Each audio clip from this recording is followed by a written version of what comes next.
शनिवार की रात 9 बजे के आसपास वलगांव चांदूर बाजार मार्ग पर नया अकोला गांव के पास बोलेरो पिकअप ने ट्रैक्टर में लगी थ्रेशर मशीन को जोरदार टक्कर मार दी। दुर्घटना के संदर्भ में जानकारी इस प्रकार से सामने आई है कि बोलेरो पिकअप लोडिंग वाहन क्रमांक MS27X5939 का चालक ज्ञानेश्वर कोल्हे शराब के नशे में धुत होकर वाहन चला रहा था और नया अकोला गांव के पास से खेत से निकलकर ट्रैक्टर क्रमांक MH27BV1701 रोड पर जैसे ही आया तो बोलेरो के चालक ने ट्रैक्टर में लगी थ्रेशर मशीन को जोरदार टक्कर मार दी, जिससे रोड पर थ्रेशर मशीन पलटी हो गई।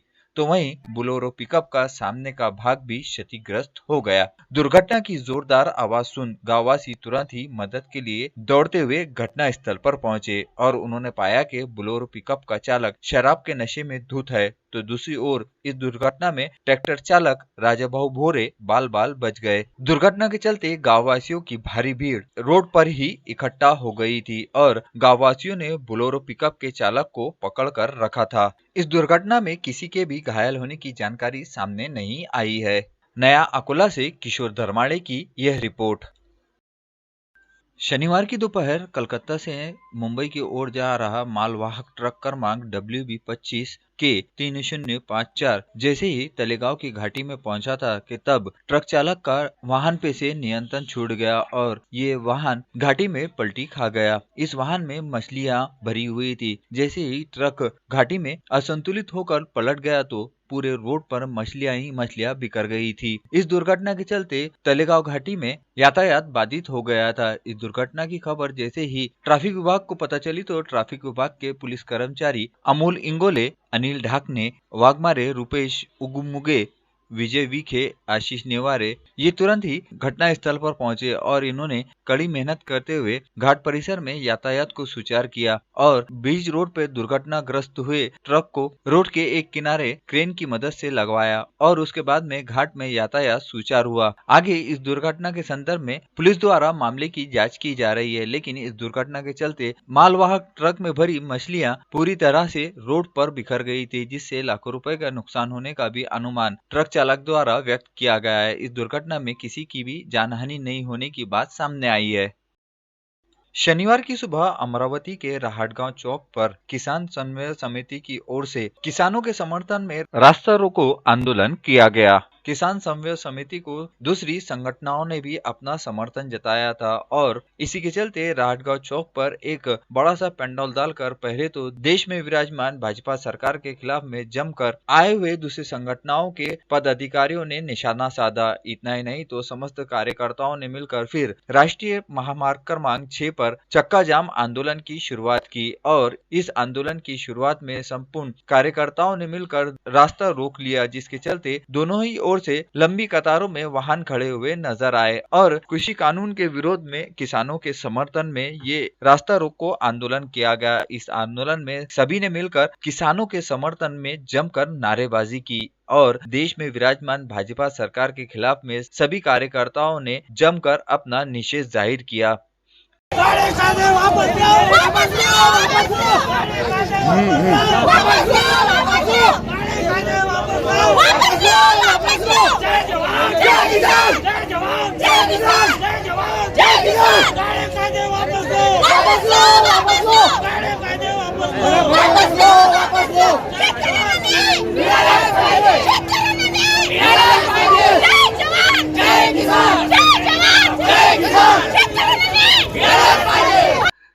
काफी देर तक चक्का जाम रहने के चलते आखिर पुलिस ने इन सभी कार्यकर्ताओं को डिटेन करने की कार्रवाई शुरू की। तो इतने पर भी सभी कार्यकर्ता रास्ते पे से उठने को कतई तैयार नहीं थे और सभी कार्यकर्ताओं ने आखिरी दम तक एक ही आवाज लगाई, किसानों के हित में ये आंदोलन किया जा रहा है और इस आंदोलन को किसान समन्वय समिति के साथ साथ सभी संगठनों ने समर्थन दिया है और देश में विराजमान सरकार को कृषि कानून वापस लेना पड़ेगा। आखिर पुलिस ने चक्का जाम करने वाले आंदोलनकारियों को डिटेन करना शुरू किया और डिटेन करने के पश्चात कुल 150 कार्यकर्ताओं को डिटेन किया गया। इसमें पुरुषों के साथ साथ महिलाएं भी शामिल थी और महिलाओं ने भी बढ़ चढ़कर इस आंदोलन में हिस्सा लेते हुए अपनी उपस्थिति दर्शाई। इतर बांधकामगार संघटनेचे संस्थापक अध्यक्ष, आज आमची संघटनेच्या मार्फत एकच मागणी आहे शेतकऱ्यांवर जे काळे कायदे केंद्र सरकारने लावलेले आहेत ते शेतकऱ्यांचे त्वरित रद्द करावेत आणि हे शेतकऱ्यांच्या हिताचे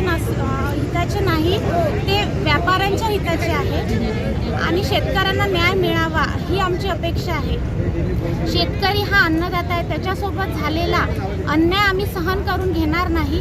जोपर्यंत काळे कायदे रद्द होणार नाही तोपर्यंत आंदोलन असेच चालू राहणार.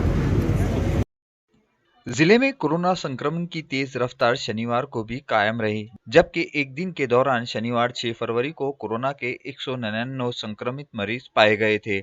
इसके साथ ही जिले में कोरोना के कुल संक्रमित मरीजों की संख्या 22,866 पर पहुंच गई है. शनिवार को RT-PCR टेस्ट में 122 और रैपिड एंटीजन टेस्ट में 77 लोगों की रिपोर्टें पॉजिटिव आई है. इसमें 9 बच्चों सहित 120 पुरुष व 70 महिलाओं का समावेश रहा. इनमें अमरोती शहर के 154 एवं ग्रामीण इलाकों के 45 लोगों का समावेश है. उल्लेखनीय है कि विगत एक सप्ताह में कोरोना संक्रमितों के आंकड़ों में जबरदस्त उछाल देखा जा रहा है और जिले के ग्रामीण क्षेत्रों की तुलना में शहरी क्षेत्र से बड़ी संख्या में कोरोना संक्रमित मरीज पाए जा रहे हैं. इस बात के मद्देनजर महानगर पालिका एवं जिला प्रशासन सहित स्वास्थ्य महकमे द्वारा तमाम एहतियाती कदम उठाए जाने की बात भी सामने आ रही है. और बढ़ते कोरोना संक्रमण के संदर्भ में आइए मुलाकात करते हैं अमरोती जिला शल्य चिकित्सक डॉक्टर श्याम सुंदर निकम से. कभी शहर में हाल के दिनों में कोरोना के मरीजों के आंकड़े अचानक बढ़ गए,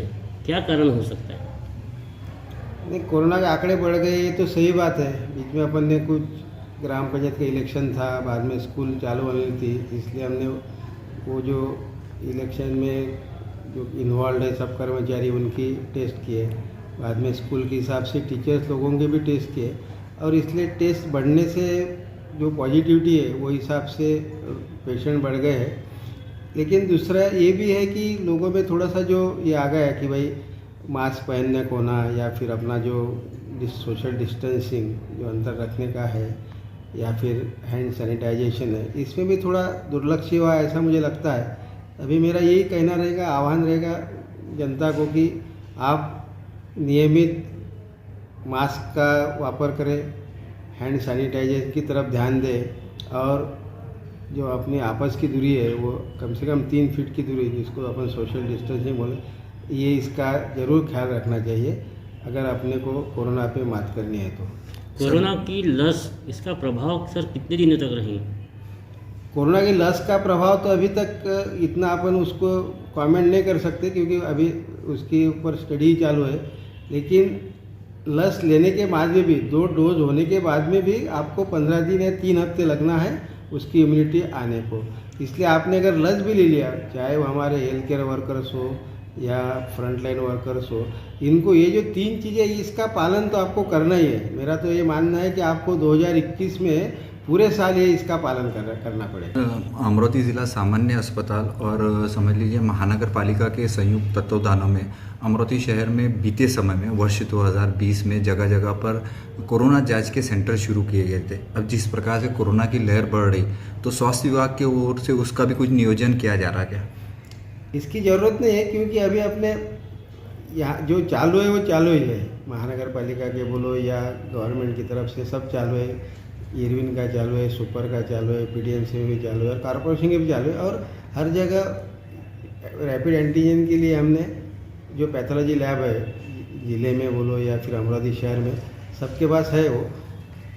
अभी हम ज़्यादा जो हमारा जो जोर है वो सब RT-PCR पे है क्योंकि RT-PCR एक ऐसी टेस्ट है जिसको गोल्ड स्टैंडर्ड बोलते हैं.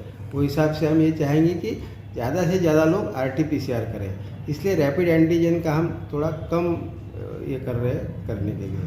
सर RT-PCR के अंदर में रिपोर्ट कितने दिनों में मिल जाती है? जैसा 24 घंटे के अंदर आ जाती है. अगर आप आज दिया तो कल तक आपकी रिपोर्ट आ जाती है. तो जनता से आपका आह्वान है कि ज़्यादा से ज़्यादा अगर संशय लगता है RT-PCR ही करे. सबसे मेरा जनता से यही आह्वान रहेगा कि अगर आपको कोई सिम्टम्स है, आपको अगर कोई लक्षण है, तो आप जल्दी से स्वाब दे दीजिए और जब तक आपका रिपोर्ट नहीं आता तब तक आप अलिप्त रहिए, आइसोलेशन में रहिए. आप अगर ऐसा करेंगे कि भाई हमने जांच के लिए स्वाब दे दिया और आप बाज़ार में घूम रहे हैं और दूसरे दिन आपके पास रिपोर्ट आता है पॉजिटिव, तो ये 24 घंटे में आपने 100 लोगों को वो प्रसाद बांटा है ना, ये नहीं होने पाना, ये सबसे ज़रूरी बात है। ये आपको सबको आपके माध्यम से बोलो या सबके माध्यम से लोगों की दिमाग में बैठना चाहिए, ये बहुत ज़रूरी है। इसको अगर सिम्टम्स है उसने अपने घर में बैठ के रहना है, तभी अपन ये जो श्रृंखला है ये तोड़ सकते हैं। दिल्ली में चल रहे किसान आंदोलन और किसान संगठन द्वारा 6 फरवरी को चक्का जाम का जो नारा बुलंद किया गया था, उसी के चलते जिले की चांदूर बाजार तहसील में राष्ट्रवादी कांग्रेस नेता सूर्यकांत ठाकरे के नेतृत्व में सैकड़ों राष्ट्रवादी कार्यकर्ताओं और किसानों ने मिलकर चांदूर बाजार अमरोती परतवाड़ा रोड पर चक्का जाम किया। इस समय किसानों सहित कार्यकर्ताओं ने जमकर भाजपा सरकार का विरोध किया और सरकार के खिलाफ में नारेबाजी करते हुए कृषि कानूनों को रद्द करने के लिए नारे बुलंद किए गए, जबकि पुलिस द्वारा कड़ा बंदोबस्त भी किया गया। बावजूद इसके सभी किसानों और कार्यकर्ताओं ने राष्ट्रवादी कांग्रेस पार्टी की ज्येष्ठ नेता सूर्यकांत ठाकरे के नेतृत्व में चक्का जाम आंदोलन करके किसानों द्वारा किए जा रहे आंदोलन को समर्थन देते हुए जो चक्का जाम आंदोलन पुकारा गया था, उसमें अपना सहभाग दर्शाया। और इस चक्का जाम आंदोलन के संदर्भ में आइए बात करते हैं राष्ट्रवादी की सूर्यकांत ठाकरे से। दिल्लीच्या बीजेपी सरकारने जे शेतकऱ्यांच्या विरोधामध्ये विधेयक मंजूर केलं, या विधेयकासाठी दिल्लीमध्ये पंजाब असेल, हरियाणा असेल, आताच आमच्या आदरणीय सुप्रियाताई सुळे तिथे एक जबाबदार खासदार म्हणून खासदारांचं एक मंडळ त्या ठिकाणी त्यांनी व्हिजिट दिली आणि आज त्यांनी सर्वांनी भारत बंद ठेवला। लेकरं बाळं घेऊन ही सगळी शेतकरी रात्रंदिवस सरकारला विनवणी करतात आहे की ही कॉर्पोरेट सेक्टरचं केलेलं विधेयक आणि शेतकऱ्यांना तुम्ही दुबळं करण्याचं विधेयक तुम्ही आता संपवलं पाहिजे, हे मागे घेतलं पाहिजे। ते म्हणतात आम्ही याच्यामध्ये सुधारणा करू, पण छुप्या पद्धतीने शेतकऱ्याच्या हातची जमीन हिसकावून त्याला भिकारी करण्याचं काम जर हे केंद्र सरकार करत असेल तर त्याच्या विरोधामध्ये आज भारत बंदचं आंदोलन त्यांनी जाहीर केलेलं आहे आणि त्या आंदोलनासाठी त्याला पाठिंबा देण्यासाठी एक जबाबदार पदाधिकारी म्हणून पहिल्यांदा आम्ही शेतकरी म्हणून आमचे सगळेच पदाधिकारी या ठिकाणी उपस्थित आहे आणि या आंदोलनाचा निषेध म्हणून 1 तास आम्ही पुन्हा ट्रॅफिक जाम करू आणि नंतर आम्ही आमच्या